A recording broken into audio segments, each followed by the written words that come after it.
যেটা বাড়িতে এসে ক্যালকুলেশন করেছি যে এটা ঠিক হয়েছে না ভুল।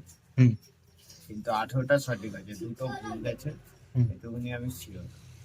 আর শিক্ষা সম্বন্ধে একটা প্যারাগ্রাফ এসেছিল, এটা আমার তো মনে হয় হুম ওটায় 10 নম্বরের মধ্যে যতই কম হোক আমাকে 8-9-এর নিচে কম দিতে পারবে না, 9 দিতেই হবে। কারণ হুম শিক্ষা সম্বন্ধে, শিক্ষার হার পশ্চিমবঙ্গে কোন জেলায় হুম শিক্ষার্থীর সংখ্যা বেশি, হুম মানে পুরো ডিটেলস আমি লিখেছিলাম। কারণ আমি তো 2 বছর ধরে ওই একটা একটা রচনাই জিনিসের উপর খাটাচ্ছে। চেষ্টা করেছি, কিন্তু আজও পর্যন্ত কোনো ইয়ে হয়নি। তারপরে আমরা যেমন কাস্ট ক্যাটাগরিতে পড়ি, হুম আমরা শিডিউল কাস্ট, হুম আমরা মন্ডল, হুম ঠিক আছে, কিন্তু আমাদের এটাও কোনো কিছু আছে, কোনো সুযোগ সুবিধা পাইনি। আর পার্টির তরফ থেকে বা পাড়া প্রতিবেশী অনেকে আছে না, যে একটা টাইমের পরে আত্মীয় স্বজন, মামার বাড়ি, মাসির বাড়ি, হুম পিসির বাড়ি, তারা দায়িত্ব নেয় যে যদি কখনো সুযোগ সুবিধা পায় ছেলেটাকে পড়াবো হুম বা পড়ানোর চেষ্টা করে, কিন্তু হুম আমার ক্ষেত্রে সেটা শুধুমাত্র উদাহরণস্বরূপ হয়ে দাঁড়িয়েছে। একই, কোনো সাহায্য পাওয়া যায় না। আমার মানে দাদাও এরকম ইঞ্জিনিয়ারিং এ পড়েছিল, দিয়ে তখন পড়ানোর মানে বাবার অত সামর্থ্য ছিল না, দিয়ে বাবা অনেক কষ্ট করে পড়িয়েছে লোন টোন নিয়ে, তখন ওই কোনো পরিবারই বলো বা কোনো কুটুমজন কিছু সাহায্য করেনি, ওই যা হোক করে পড়িয়েছিল, এখন দাদা ভালো জায়গায় আছে আর কি। হ্যাঁ, এবার সব থেকে বড় কথা হচ্ছে যে কাউকে দোষারোপ করার থেকে নিজেরও একটা ব্যাপার থাকে। আজকে যেমন যে পরিস্থিতিতে আমি দাঁড়িয়ে রয়েছি, হুম এরকম পরিস্থিতি আমার জীবনে আসবে আমি কখনো কল্পনা করতে পারি, কিন্তু আজকে সেই জায়গার সম্মুখীন হয়েছে। কিন্তু তার জন্য আমি কাউকে দোষারোপ করি না, তার জন্য আমার পরিস্থিতির জন্য আমি দায়ী। হুম কারণ আমি যদি এখন যে থেকে যে জিনিসটা শিখেছি, হুম যে অভিজ্ঞতাটা হয়েছে আমার জীবনে, জীবন সম্বন্ধে যে তিক্ত অভিজ্ঞতা, হুম আহ, সেটা আমার যখন বয়স ছিল সেই সময় আমার আসে, তখন ভালো মন্দ বিচার করিনি, তখন একটা আবেগের সাথে পড়াশোনা করেছি, যেটা সাধারণ মানুষের মধ্যেও। হুম কিন্তু আমাদের ক্ষেত্রে কি হয় যে সঠিক পথ দিশা দেখাবার হুম কেউ ছিল না। হুম এখন কোন ইউটিউব টিউব পথে চলে এসছে গেলে অনেক। যে একটা ছেলে, একটা লোক পরবর্তী জীবনে যে একটা ভালো স্ট্যান্ড করবে, হুম সেটা দেখানোর কেউ ছিল না আমাদের।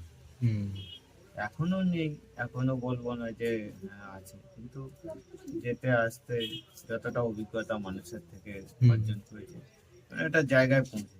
একেবারে খারাপ স্টুডেন্ট ছিলাম না। আজকে যারা ধরো এই সমস্ত কলেজে হুম কারিগরি বিষয়ক যে পড়াশোনা করছি, হুম সেই সমস্ত পড়াশোনায় আমরা তো চেষ্টা করলে চান্স পেতাম। হুম আমার এখনো মনে আছে, আমি আমাদের এখানে রহড়ায় পিটিটিআই ট্রেনিং এর জন্য হুম ফর্ম তুলেছিলাম।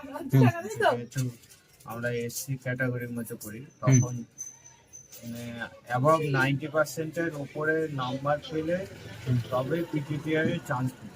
হুম কিন্তু মানে প্রাইমারি টিচার ট্রেনিং, হুম তা সেই মুহূর্তে আমি আমার একটাই কথা মনে এসেছিল যে 90% যারা মার্কস তুলবে হুম তারা কেন পিটিটিআই ট্রেনিং নিয়ে শিক্ষকতার হ্যাঁ হ্যাঁ, লাইনে ঠিক আসবে। ঠিক ঠিক।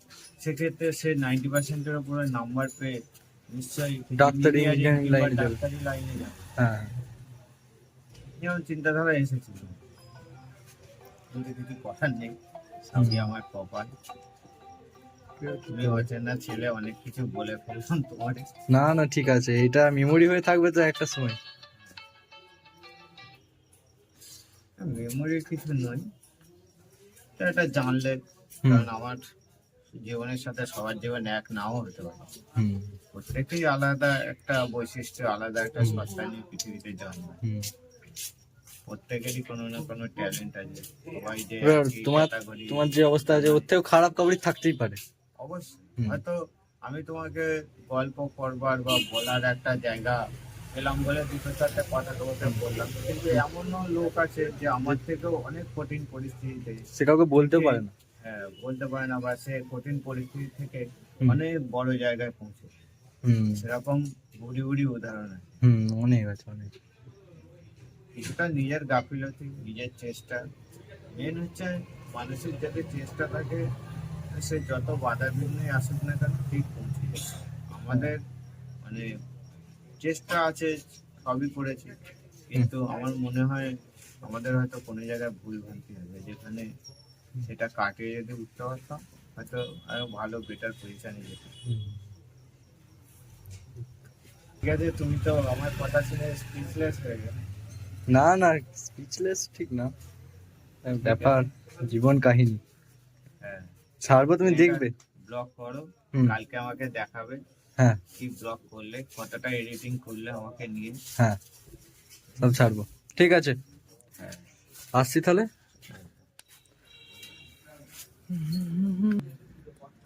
তো তোমরা দেখলে কিভাবে একটা লোকের জীবন কিভাবে হতে পারে। এরকম অনেক উদাহরণ আছে আমাদের পৃথিবীতে, অনেক মানুষ এরকম দুঃখী কাহিনী, সে তার পুরো লাইফের কাহিনীটা আমাকে বলল। এটা শুনবার সবার ভাগ্য হয়নি। অনেক ইন্সপায়ার হলাম কাকুদের কথা শুনে, কি বলবো, অনেক আছে উদাহরণ। তার পড়ার ইচ্ছা ছিল, সে পড়তে পারেনি, মানে পড়েও সে চেষ্টাও করেছে, তবে সে চাকরির জন্য এলিজিবল ছিল নি হয়তো, আর তার ভাগ্যই ঠিক খারাপ ছিল, এটা তার বক্তব্য ছিল। কাকুরা তো বলতে পারলো আমার কাছে, অচেনা ছেলে দেখেছে যে না, জিজ্ঞেস করছে বলি, সে তার মনের উক্তিটাকে আমার সামনে তুলে ধরলো। তাই একটাই কথা বলবো, চেষ্টা করো, ফল ঠিক পাবে। ফল না পেলেও সেটা, চেষ্টাটা ছাড়বে না। দেখলে তো সে কত চেষ্টা করেছে, এখন সে একটা সাইকেলের দোকান খুলেছে, একটা টোটো, সে টোটোটাও চালায়, সাইকেলের দোকানটাও চালায়, সব কিছুই করে একসাথে।